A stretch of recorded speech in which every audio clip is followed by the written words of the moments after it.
Monday Night Raw took place this week at the Honda Center in Anaheim, California. They were showing just about everyone in this crowd during Raw, UFC fighters, pro boxers, bullfighters. They were promoting anything and everything. First match of the night, though, was the Scottish Warrior versus the American Nightmare, Cody Rhodes. This easily could have been the main event. Jumping to late in this match, Cody Rhodes glanced at the WrestleMania 40 sign. Suddenly, Jey Uso jumped on the apron, distracts Cody, and shortly thereafter, Cody nearly had McIntyre locked in for a crossroads. That was when Solo Sikoa jumped on the apron, hit Cody with the Samoan spike. McIntyre looked at Solo, probably had flashbacks to a year and a half ago when Solo debuted with the Bloodline, September of 2022, pulling Drew out of the ring at Clash at the Castle in Cardiff, Wales, costing him that undisputed WWE Universal Championship. Either or, this time he was okay with it. Claymore to Cody Rhodes for the 1-2-3, and Drew McIntyre was victorious in this match. Following that, Jey Uso and Solo walked up the ramp.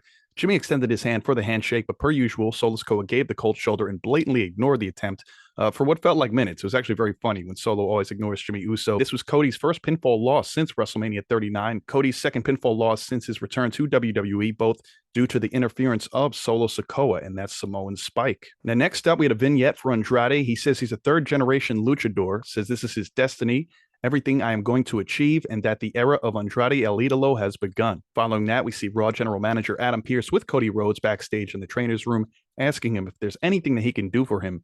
Cody says he's good. Then Seth Rollins appears in the trainer's room wearing a polka dot shirt, channeling his inner Dusty Rhodes, I suppose, like it's Hell in a Cell 2022 all over again, pats him on the knee without having to say a word. Now, Cody may be taking Seth Rollins up on that offer from last week to be his shield. Next up, we had a last chance battle royale for the Women's Elimination Chamber match. Already punched their ticket was Becky Lynch, Bianca Belair, Liv Morgan, Naomi, and Tiffany Stratton, who would be the sixth woman to head to Australia this Saturday. We ended up seeing Raquel Rodriguez get the victory, eliminating Zoe Stark at the end, knocking her off with the apron, punching her ticket to Elimination Chamber this Saturday. We had WWE Women's World Champion Rhea Ripley via satellite, as well as Nia Jax, her opponent for Saturday at Elimination Chamber. Rhea will be defending in her home country of Australia, first time competing there as a WWE superstar. Nia says she's twice her size and triple her talent. Says mommy will go home crying to her mommy. Rhea tells Nia Jax everyone in Perth will be screaming for mommy. Next up, we had Michael Cole welcoming Netflix, who were all sitting behind his commentary table in regards to Netflix acquiring Monday Night Raw a couple of weeks ago. That all starts in January 2025. We had Jackie Redmond backstage with R-Truth discussing the split with the Judgment Day. Says he has new friends. The Heartbreak Kid, Shawn Michaels, and the Cerebral Assassin, Triple H, a.k.a. DIY's Johnny Gargano, Tommaso Ciampa. That whole bit is great. Anything involving R-Truth is pure comedy. As I mentioned at the top of the show, UFC lightweight fighter Michael Chandler calls out Conor McGregor. Likely we'll see more of this going forward, again, due to Endeavor, TKO owning UFC and now WWE. Next up, Chad Gable and Ivar cut promos on one another backstage prior to their match later in the night. Then we have R-Truth coming out for his 8-man tag team matchup against his former group, I guess you could say, the Judgment Day. Now, R-Truth is the longest tenured superstar with WWE, dating back to 2000. They had that graphic when he made his entrance. He joins The Miz and DIY versus the Judgment Day, again, in this 8-man tag team match. Overall, it was a great match. It was a lot of fun, as most would assume it would be. This ended with Damian Priest hitting R-Truth with his South of Heaven chokeslam for Judgment Day to secure the victory. But it's okay because, look, come WrestleMania 40 in just a little over a month's time, deep down, I do believe that The Miz and R-Truth, Awesome Truth, who reunited about a month and a half ago, will defeat the Judgment Day to become the undisputed WWE Tag Team Champs. They are two workhorses in WWE that answer the bell whenever they are called upon. And so I think that will be very good to see them crowned in Philadelphia. After that match, they revisited The Rock's promo last Friday on SmackDown on how Cody's story is ending and the Bloodlines is just beginning.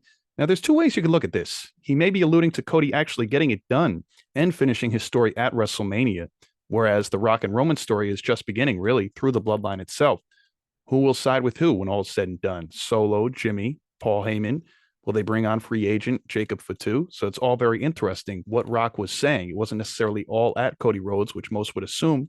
I think there was a lot of innuendos towards Roman Reigns as well. Following that, we had Jackie Redmond backstage with Sami Zayn. Sami says he has to hit the whole pause button with Drew McIntyre, says it's WrestleMania season and there's a path, although I don't know what it is at the moment, to do something historic and that he will be a champion when all is said and done. So I'm very curious to see what is next for Sami Zayn. Could he be in that IC title picture? I certainly could see it. Now, during this next segment, we get to see all 6 women who are going to be participating this Saturday in the Elimination Chamber matchup. First comes out the man. Becky Lynch makes her way out and says, in this very moment, I'm the best I've ever been. This was followed by Liv Morgan, says this is about redemption and her life, and says Rhea injured her shoulder, putting her out for 6 months when she was at her best, and that she was the last one to beat Rhea Ripley. Following that, we saw the Final person to punch her ticket earlier in the night, Raquel Rodriguez, come out. Raquel said there's only one woman big enough and strong enough to take on Nia Jax or Rhea Ripley, regardless who comes out the winner at Elimination Chamber. This was followed by Naomi making her way out, said she made a name for herself in and outside of the ring. She is here to climb her way back to the top, and she knows now more than ever what she is capable of. Then we see Tiffany Stratton make her way out. She had a whole lot to say to all the women. This was followed by Bianca Belair, who went on to say that she's the only woman in that ring to win the Elimination Chamber matchup. Now, this was back in 2022 to become the number one contender to Becky Lynch at WrestleMania 38, where she got the job done and became the Raw Women's Champion. However, we can't forget that Naomi won the SmackDown Women's title for the very first time at Elimination Chamber 2017, defeating Alexa Bliss. Now, after all 6 women said what they had to say, a brawl ensued. Tiffany Stratton struck Liv pretty hard. Becky and Bianca were fighting. Naomi and Raquel were going at it.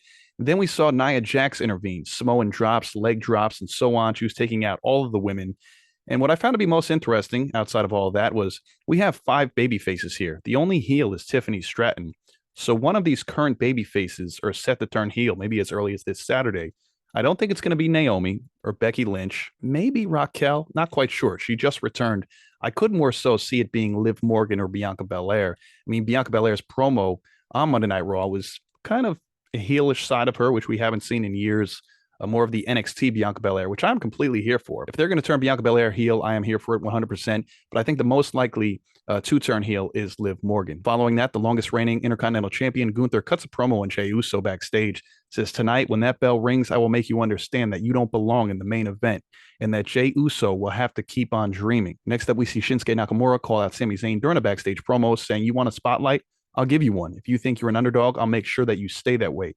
By defeating you and breaking you, I will show them their contender is a pretender and that the two can meet anytime, anywhere. We find out later in the night that they will have a match next Monday on Raw. Now, getting to the good stuff here, we have Chad Gable representing the Alpha Academy going up against the Viking Raiders, Ivar. Chad Gable won this match due to Ivar tapping out to the ankle lock, which I thought was pretty surprising. But Chad Gable is on quite the roll, especially these last couple of days. And I don't know, could this be some kind of momentum he needs to take down a guy like Gunther at WrestleMania, getting a rematch after losing to him a couple of times a few months back? I could certainly see it. Chad Gable or possibly Sami Zayn.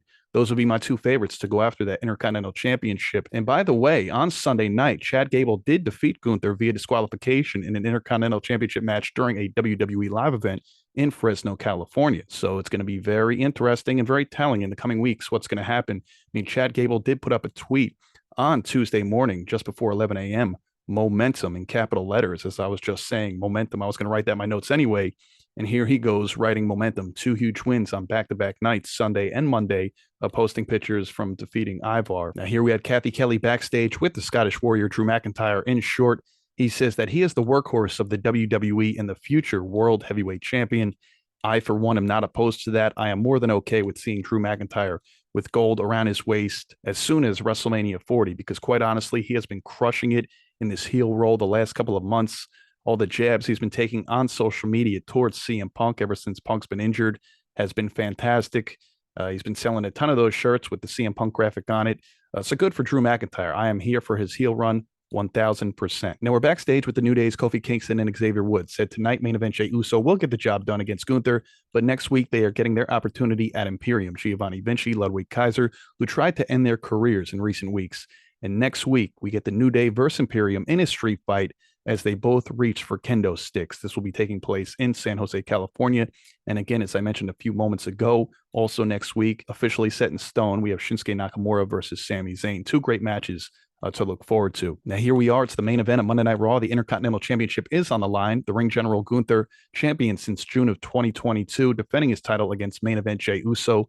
Now, jumping to the end of this match after an Uso splash, nearly a 3 count. Looked like Jey Uso was going to get the job done. The ring bell was rung repeatedly by a man in a black hoodie. Who could this be? Interrupting the potential IC title win for Jey Uso, of course. It was none other than his brother, Jimmy Uso, costing Jey the match. Now, after this attempt at another Uso splash, Gunther had his knees up and rolled up Jey for the 1-2-3. Post-match, of course, as expected, Jimmy came in and attacked Jey repeatedly. Super kicks, Uso splashes, you name it. He even said, no matter how big you get, I'm always the big brother. He left Jey in the center of the ring as Raw went off air. And that was pretty much that as far as Monday Night Raw was concerned. So it looks like we are getting that Jey Uso versus Jimmy Uso match at WrestleMania 40. as they spoke about a little over a year ago, something they always wanted to have a singles match between the two on a stage as big as WrestleMania. And it looks like that's where it's headed.